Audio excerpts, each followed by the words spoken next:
युतं सदा सर्वभक्तसमुदारे विस्फुरन्तं परं नुम। श्री महाप्रभुजीने, श्री गुसाईजीने, श्री गोपीनाथजीने तथा उपस्थित समस्त गोस्वामी बाळकोने मारा दंडवत करीने हूँ 9મા સ્કંધના 19મા અધ્યાયનું વર્ણન કરીશ। શ્રી ભાગવત ભગવાનનું નામાત્મક સ્વરૂપ છે અને તે આરંભથી અંત સુધી એક જ શાસ્ત્ર છે। તેમાં 10 પ્રકારની લીલા કરનાર શ્રી હરિનું જ નિરૂપણ છે। આ સ્કંધમાં ઈશ અને ઈશને અનુસરનારા ભક્તોની કથા કહેલ છે। હરિ એટલે દુઃખને હરનારા અને સુખની પ્રાપ્તિ કરાવનારા। ભગવાનનું ચરિત્ર જ્ઞાન, કર્મ અને ભક્તિના ભેદથી 3 પ્રકારનું છે। આ સ્કંધમાં શ્રી કૃષ્ણની લીલાને અનુસરીને સર્વની જાત જાતની ભક્તિનું વર્ણન કરેલ છે। સર્વ ભક્તોને મોક્ષ અને ભગવાનની લીલાનું સુખ થયું। 9મા સ્કંધમાં ઉત્તમ ભક્તિનું નિરૂપણ કરવામાં આવેલ છે। આ સ્કંધમાં 24 અધ્યાય છે। 12 અધ્યાય સૂર્યવંશના મર્યાદા ભક્તો અને 12 અધ્યાય ચંદ્રવંશના પુષ્ટિ ભક્તોનું વર્ણન છે। તેમાં ચંદ્રવંશના ભક્તો વૈદિક અને ભોગમાં આસક્તિવાળા છે। આ 19મા અધ્યાયમાં યયાતિ રાજાનું વર્ણન કરવામાં આવેલ છે। યયાતિ રાજાને મધ્યમ ભક્તોમાંના મધ્યમ ભક્ત કહેલા છે। યયાતિ રાજાને ભોગ ભોગવતા પ્રભુ કૃપાથી વૈરાગ્ય થયું। પોતે પશુપણું કર્યું છે તેવું જ્ઞાન થયું અને ભોગથી વિરક્ત થઈ ગૃહ ત્યાગ કરી પત્ની સાથે વનમાં ગયા। ત્યાં તેમની મુક્તિ થઈ। તેનું વર્ણન આ 9મા અધ્યાયમાં 29 શ્લોકથી કહેવામાં આવેલ છે। યયાતિએ ભોગ સદા દોષરૂપ છે એમ જણાવી પત્નીનું કામ શાંત થાય અને પોતાને મોક્ષ પ્રાપ્ત કરવામાં રહેલી અડચણ દૂર થાય તે માટે દેવયાનીને વૈરાગ્ય ઉત્પન્ન કરવા બકરાની કથા કહી। આ કથા 3 થી 12 શ્લોકમાં કહેલ છે। જગતમાં જેટલા ડાંગર, જવ, સોનું, પશુઓ, સ્ત્રીઓ વગેરે કામથી હણાયેલા પુરુષના મનને તૃપ્ત કરી શકતા નથી। કામ ભોગ કરવાથી શાંત થતો નથી। ઘી નાખવાથી અગ્નિ વધે તેમ વધતો જાય છે। આ કથા શ્લોક 13 અને 14માં કહેલ છે। જ્યારે સર્વભૂતમાં આ સારું, આ ખોટું એવો વિષય ભાવ જતો રહે અને સર્વસમતા થાય ત્યારે એ સુખરૂપ થાય છે। માણસ બૂઢો થાય પણ તૃષ્ણા બૂઢી થતી નથી। તૃષ્ણા દુઃખના સમુદાય રૂપ છે, માટે તૃષ્ણાને પ્રથમ છોડવી જોઈએ। માતા, બહેન, દીકરી સાથે એકાંતમાં નજીક બેસવું નહીં। ઇન્દ્રિયોનો સમુદાય બહુ બળવાન હોય છે, વિદ્વાનોને ઉન્માર્ગે લઈ જાય છે અને સગા સંબંધીનો વિવેક ભૂલાવી દે છે। વિદ્વાનોની આવી દશા થાય તો સાધારણ માણસની વાત જ શી। વિષય ભોગવતા મને 1000 વર્ષ થઈ ગયા। એ બોધ થતાં યયાતિ રાજાએ તૃષ્ણાને છોડી મનને બ્રહ્મમાં સ્થિર કરી સુખ દુઃખ વગેરે દ્વંદ્વોથી અને અહંકારથી મુક્ત થઈ હવે હું વનમાં જઈશ એમ વિચારવા લાગ્યા। વિષયોથી સંસાર થાય છે અને સંસારમાં મોહ થતાં આત્માનો નાશ થાય છે। આ બધું છૂટે તો જ પરમાત્મામાં નિષ્ઠાવાળો થઈ શકે। આ કથા શ્લોક 15 થી 20માં કહેલ છે। આ બધું કહી યયાતિએ શર્મિષ્ઠાના પુત્ર પુરુને યૌવન પાછું આપી અને પોતાની વૃદ્ધાવસ્થા પાછી લઈ સ્પૃહા રહિત થઈ ગયા। બધા પુત્રોને અલગ અલગ દિશાના રાજ્ય આપી હજારો વર્ષ ભોગવેલા ભોગને ક્ષણવારમાં છોડી દીધા અને વનમાં જઈ સર્વસંગ છોડી યયાતિ આત્માનો અનુભવ કરવા લાગ્યા। ગુણના કાર્ય છૂટી ગયા અને વાસુદેવ બ્રહ્મા મુક્તિરૂપ ગતિને પ્રાપ્ત થયા। આ કથા શ્લોક 21 થી 25માં કહેલ છે। હવે આ કથા સાંભળીને દેવયાનીને પણ વૈરાગ્ય થયો। ભાઈ, બહેન, પતિ, પત્ની, દીકરા બધા ઈશ્વર કૃપાથી ભેગા થાય છે અને ઈશ્વર કૃપાથી જ છૂટા પડે છે। બધું સ્વપ્નવત માની દેવયાનીએ ઐશ્વર્ય આદિ 6 ધર્મોથી પૂર્ણ જગત બનાવનાર સર્વના અંતરાત્મા બ્રહ્મરૂપ એવા વાસુદેવ ભગવાનને નમસ્કાર કરી પોતાનું શરીર છોડી દીધું। આ કથા 26 થી 29 શ્લોકમાં કહેલ છે। આ અધ્યાયમાં પુરુષોત્તમ સહસ્ત્રનું નામ સોમવંશ હિતેકાત્મા કહેલ છે, એટલે કે સોમવંશનું હિત કરવાવાળા શ્રી હરિ। ઇતિ શ્રી ભાગવત 9મ સ્કંધનો 19મો અધ્યાય સંપૂર્ણ થયો।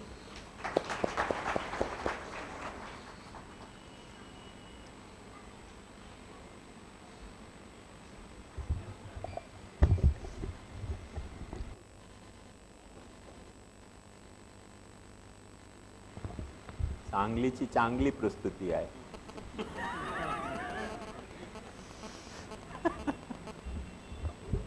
नमो भगवते तस्मै कृष्णाय अद्भुत कर्मणे रूपनाम विभेदनम जगत कीर्तियो यतः. શ્રી મહાપ્રભુજીને, શ્રી ગોપીનાથજીને, શ્રી ગુસાઈજી મહારાજને, મારા ગુરુદેવને તેમજ સમસ્ત ઉપસ્થિત ગોસ્વામી બાળકોને મારા દંડવત પ્રણામ અને ઉપસ્થિત વૈષ્ણવોને મારા ભગવત સ્મરણ. નવમો સ્કંદ ભક્તિનો સ્કંદ છે. તેમાં 24 અધ્યાય છે અને તેમાં 12 સૂર્યવંશ અને 12 ચંદ્રવંશના અધ્યાય છે. ભાગવત એટલે શ્રી હરિની આનંદરૂપ 10 વિધ લીલા. સૂર્યવંશ ચંદ્રવંશની કથામાં 9મા સ્કંદમાં 2 પ્રકરણ, સૂર્યવંશ અને ચંદ્રવંશ. સૂર્યવંશમાંથી રઘુનાથજીનું પ્રાગટ્ય અને ચંદ્રવંશમાં શ્રી કૃષ્ણનું પ્રાગટ્ય છે. સૂર્યવંશને સોમવંશના દ્વિવિધ પ્રકરણની અંતર્ગત બીજા પ્રકરણનો 7મો એટલે પહેલેથી 20મા અધ્યાયમાં 39 શ્લોકો છે. સોમવંશના ઉત્તમ કોટીના ભક્તોની કથા પ્રસ્તુત કરવા માટે દુષ્યંતના પુત્ર ભરતની કથા અતિ સામર્થ્યવાળા ભક્તોની કથાના રૂપમાં અધ્યાયમાં નિરૂપિત કરી છે. પુરુવંશમાંથી ભરતવંશી ક્ષત્રિયો ઉત્પન્ન થયા. એ વંશમાં ઘણા રાજર્ષિ, બ્રહ્મર્ષિ વગેરે જન્મ્યા. તેમાં પરીક્ષિતનો પણ જન્મ થયો છે. એ પુરુવંશમાં રૈધ્યના પુત્ર દુષ્યંત થયા. આ કથા શ્લોક 1થી 7માં કહી છે. દેવયોગે એકવાર દુષ્યંત મૃગ્યા રમવા વનમાં ગયા. ત્યાં વનમાં દાખલ થતાં તેમણે એક સુંદર સ્ત્રીને જોઈ દુષ્યંત મોહિત થયા. એની પાસે જઈને રાજાએ પૂછ્યું, તમે કોણ છો? ત્યારે સ્ત્રીએ કહ્યું કે હું વિશ્વામિત્રની મેનકા પુત્રી શકુંતલા છું. મેનકાએ મને વનમાં છોડી મૂકી તે વાત કણ્વ ઋષિ જાણે છે. દુષ્યંતે કહ્યું, તમે કુશિકના વંશના છો અને રાજકન્યા પોતે જ વર પસંદ કરી લેતી હોય છે.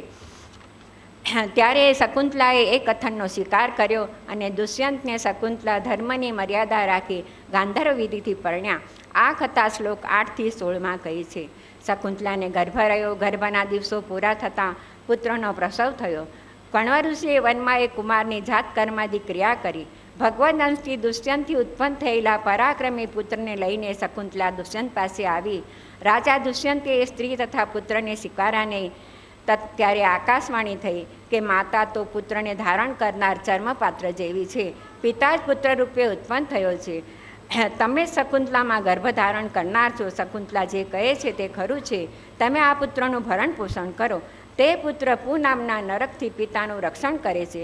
ત્યારે દુષ્યંત રાજાએ તેને પુત્ર તરીકે સ્વીકાર્યો, જે ભરત નામે રાજા થયો, જે ભગવદ અંશરૂપ હતો. આજે પણ પૃથ્વી પર તેનો મહિમા ગવાઈ રહ્યો છે. આ વાત શ્લોક 17થી 23માં કહી છે. એ ભરત રાજાને જમણા હાથમાં ચક્રનું ચિહ્ન હતું, તેમજ કમળની કળીનું ચિહ્ન હતું. તે બહુ શક્તિશાળી રાજા હતો. તેમનો મહાઅભિષેક વિધિથી રાજ્યાભિષેક થયો અને ચક્રવર્તી થયો. તેણે ઘણા અશ્વય યજ્ઞો કર્યા. જે જમીન પર યજ્ઞો કર્યા ત્યારે હજારો બ્રાહ્મણોને 2 કરીને ગાયોનું દાન કર્યું. માયાના વૈભવવાળા શ્રેષ્ઠ એવા ભરત રાજા માયાને તરી ગયા. મશનાર કર્મમાં ધોળા દાંતવાળા અને સોનાના આભરણથી શણગારેલા કાળા મૃગ જાતિના 14 લાખ હાથીનું એણે દાન આપ્યું.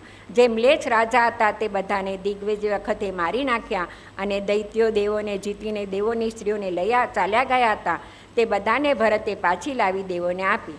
ભરતના પૃથ્વી પરના શાસનકાળમાં પૃથ્વીને આકાશના સર્વ પ્રજાના મનોરથ પૂર્ણ કર્યા. પૃથ્વી પર એમની આજ્ઞા 20,000 વર્ષ સુધી અવિચ્છિન્ન ચાલી. આ કથા 24થી 32 શ્લોકમાં કહી છે. આ ભરત રાજા અતિ સામર્થ્યવાળા ઉત્તમ ભક્ત હતા. ભરત રાજાને ત્રિલોકી ચક્રવર્તી, રાજ્ય, ઐશ્વર્ય, લક્ષ્મી વગેરે ભગવત પ્રાપ્તિમાં પ્રતિબંધક લાગ્યા. તેથી એને છોડી એણે વૈરાગ્યનો આશ્રય કર્યો અને વનમાં જઈ ભક્તિ વડે ભગવાનને પ્રાપ્ત કર્યા. વિદર્ભ રાજાની 3 કન્યાઓ ભરતને આપી. એમને પુત્રો થયા હતા, પણ મારે લાયક નથી એમ જ્યારે ભરત રાજાએ કહ્યું ત્યારે રાજાએ અમારો ત્યાગ કરશે એ ભયથી રાણીએ પુત્રોને મારી નાખ્યા. તેથી ભરતનો વંશ ન રહ્યો. ભરત રાજા પુત્ર માટે મરુત્સોમ નામનો યજ્ઞ કર્યો અને તેમાં દેવો પ્રસન્ન થયા અને ભરદ્વાજ નામનો પુત્ર આપ્યો. આ કથા 33થી 35 શ્લોક સુધી કહી છે. શ્લોક 36થી 38માં ભરદ્વાજ કેવી રીતે ઉત્પન્ન થયો તે કહ્યું છે. આ પ્રમાણે આ પુત્ર અન્યાયથી થયો હતો. મરુદગણોએ તેનું પાલન કર્યું હતું. જ્યારે ભરતના વંશનો નાશ થયો ત્યારે ભરત દત્તક પુત્ર ભરદ્વાજ કહેવાયો. અન્યાયથી થયો હોવાથી વિતત થયો કહેવાયો. શ્રી પુરુષોત્તમ સહસ્ત્ર નામમાં સોમવંશ હિતેકાત્મા નામ છે. સોમવંશનું હિત કરનારા શ્રી હરિ થયા. આ ભરત રાજા અતિ સામર્થ્યવાળા ઉત્તમ ભક્ત હતા.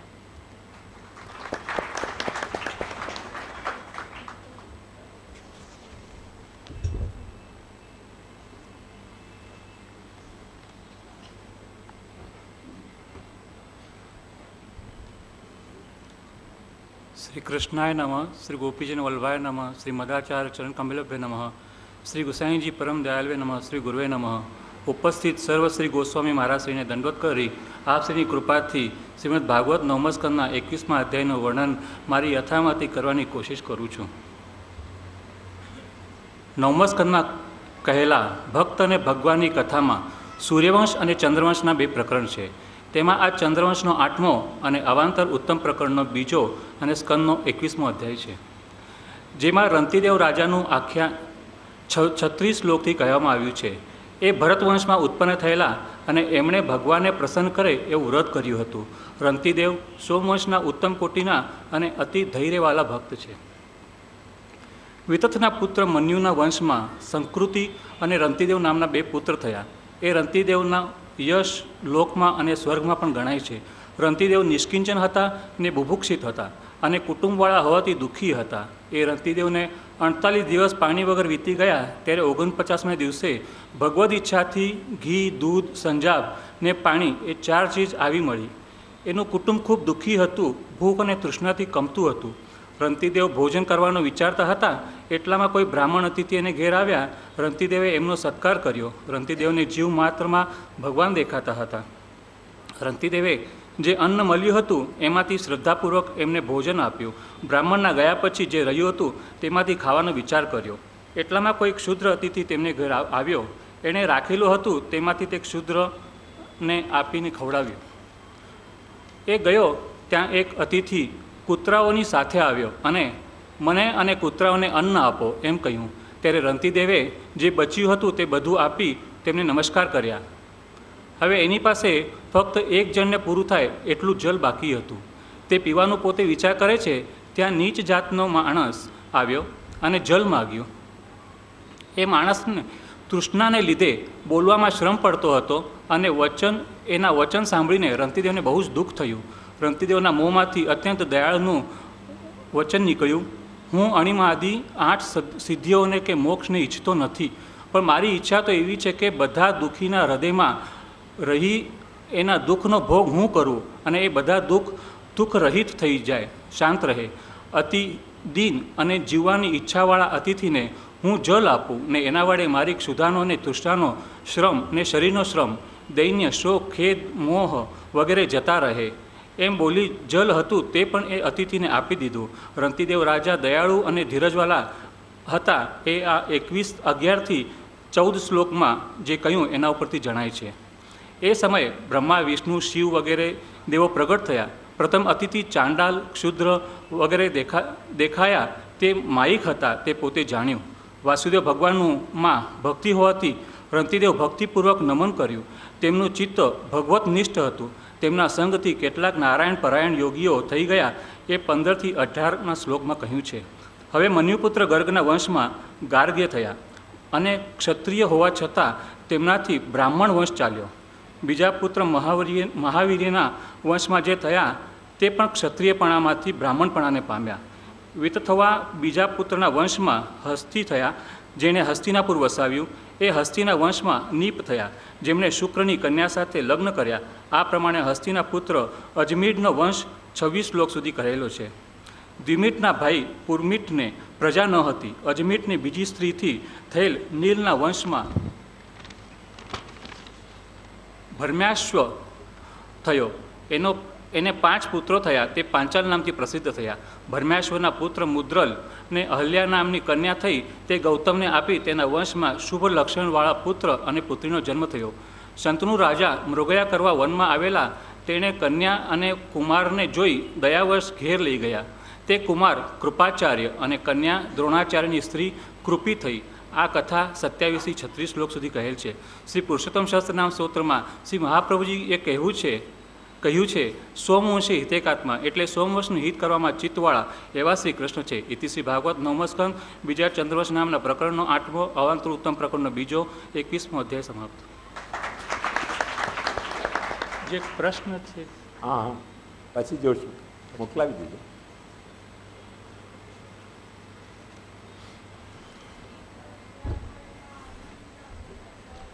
આયુતમ સદા સર્વભક્ત સમુદારે વિસ્ફુરંતમ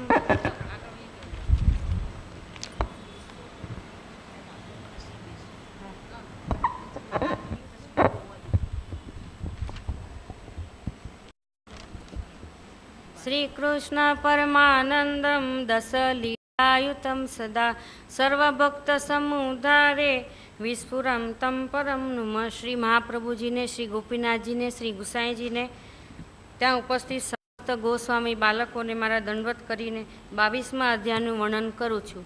શ્રી ભાગવત 9મો સ્કંદ, અધ્યાય 22મો.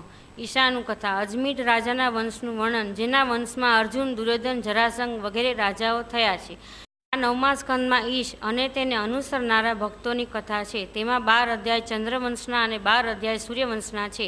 તેમાં આ સ્કંદનો 22મો અધ્યાય અને ચંદ્રવંશનો 9મો અધ્યાય છે. ઉત્તમ પ્રકરણનો 3જો અધ્યાય છે. આમાં અજમીઢ રાજાના વંશનું વર્ણન 49 શ્લોકથી કરવામાં આવે છે, જેમાં કૌરવો, પાંડવો, જરાસંઘ વગેરે રાજાઓ થયા, જેમાં ધૈર્ય, સામર્થ્ય બંને છે તેવા ભક્તોની કથા આ અધ્યાયમાં કહેવામાં આવી છે. મુદગલના વંશમાં દ્રુપદ થયા, તેને દ્રૌપદી નામની પુત્રી દૃષ્ટધુમ્ન વગેરે પુત્રો થયા, તેના દૃષ્ટકેતુ થયા. આ બધા પાંચાલ કહેવાયા. ભમ્યાશ્વરના વંશમાં હોવાથી અજમીરના પૌત્ર સવર્ણ થયા, તેના સૂર્યકન્યા તપ્તી સાથે વિવાહ થયા, તેમનાથી કુરુનો જન્મ થયો. તેમના વંશમાં બૃહદ્રથ થયા, તેમની